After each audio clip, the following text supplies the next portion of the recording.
Buying as much oil as they can buy. And we're in a much different position. This is just absolute madness what's going on. But they're going to have a nuclear weapon very soon. And there's no negotiating with them, by the way, once they do. Once they have a nuclear weapon, there's no negotiating with them.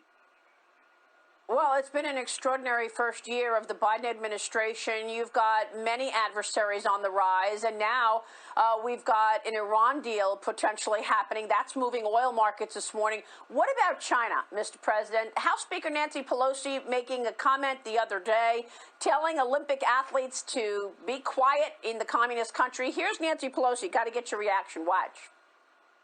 You're there to compete. Do not risk incurring the anger of the Chinese government because they are ruthless. I know there is a temptation on the part of some to speak out while they are there. I respect that, but I also worry about what the Chinese government might do. Mr. President, your reaction. Sounds like she's petrified of China.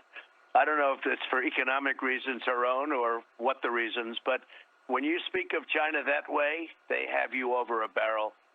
She makes it sound like we're afraid of China. We're afraid to speak. Don't speak. This is just incredible. I heard that statement last night. That's not the way she talks to Republicans, I can tell you that. Well, you've got pictures in your book of Nancy Pelosi as well as you with a number of world leaders.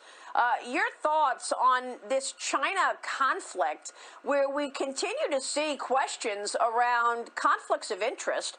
Peter Schweitzer joined me last week, and he told me that the Biden family has taken $31 million from China.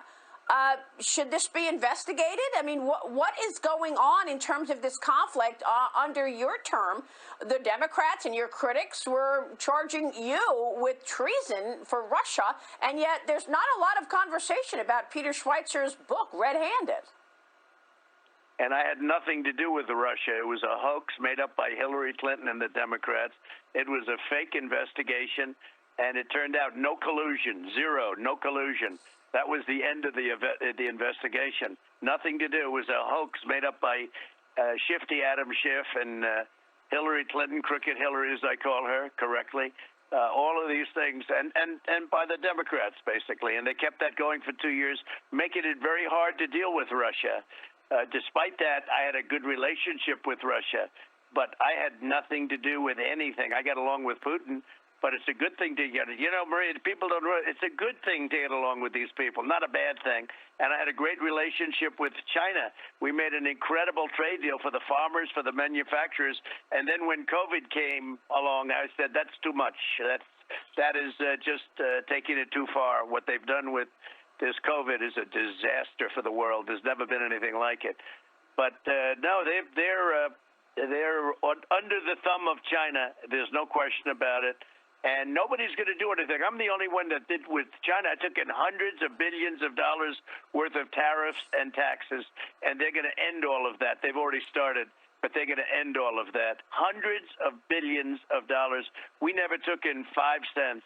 And with Russia, they respected us. There would be no Ukraine problem right now if we were there. If the Trump administration were in place, which it should be, there would be absolutely no problem with any of this. You wouldn't have inflation.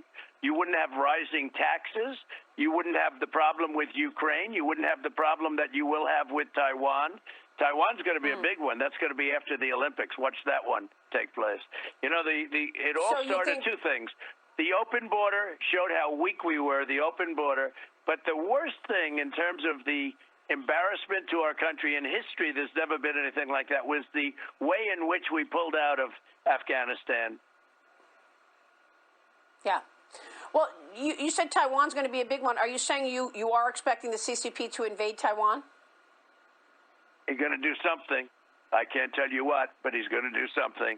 And this would have never happened. And he understood that with me. I had a very strong conversation with him. First meeting about Taiwan. He understood. And he never made even a move, not even a hint. And as soon as I was at. Now he's sending bombers over it every week, every day. No, he wouldn't have done anything, and we had a very strong understanding about certain things. And we actually got along very well.